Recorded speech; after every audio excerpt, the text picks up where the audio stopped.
এ পর্যায়ে আজকের এই জাতীয় সমাবেশে জনসমুদ্রে বক্তব্য রাখেন বাংলাদেশ জামাত ইসলামের কেন্দ্রীয় নায়েবে আমির, সাবেক এমপি, সংগ্রামী জনতা, মজলুম জনতা জনাব অধ্যাপক মুজিবুর রহমান। জনাব অধ্যাপক মুজিবুর রহমান।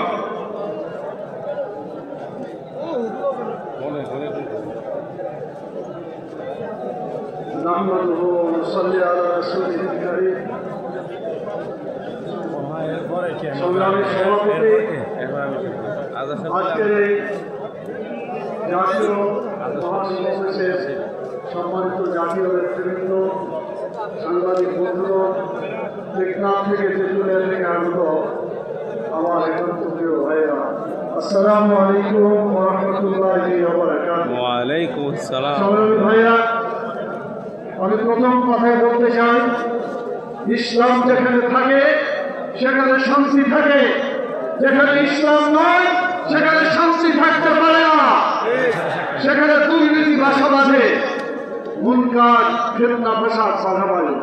আপনারা দেখেছেন পাকিস্তানের 24 বছর আর বাংলাদেশের 54 বছর, যোগ করলে হয় 78 বছর। এই 78 বছরের ইতিহাসে জাতীয় সংসদে ইসলাম দিতে পারে নাই, কোরআনের আইন একটাও চালু হয় নাই।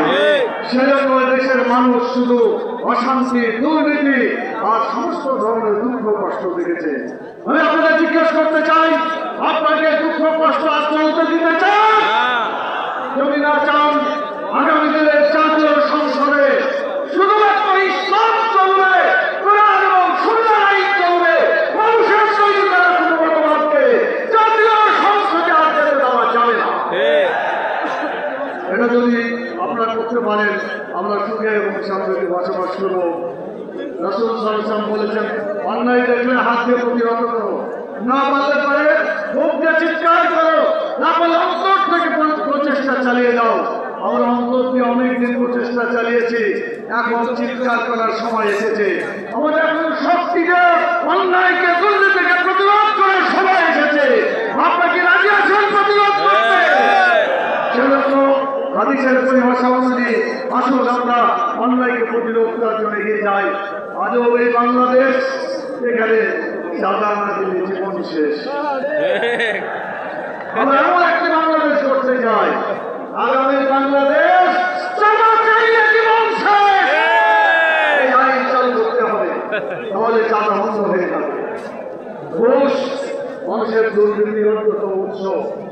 রাসূল সাল্লাল্লাহু আলাইহি ওয়াসাল্লাম ঘুষ যে নেয় ভাই জাহান্নামে। এই জাহান্নামের হাত থেকে বাঁচানোর জন্য যারাই ঘুষ চাইলে তার জমা হচ্ছে। ঘুষ চাইলে মারবেন খুশি, জনগণ হবে খুশি। আপনারা কি পারবেন ঘুষ চাইলে খুশি মারতে পারবেন? তাহলে ওই হাত দিয়ে শক্তি দিয়ে প্রতিরোধ করা হবে। তবে আমরা বিশ্বাস করি আইনসম্মতভাবে, রাষ্ট্রভাবে আল্লাহর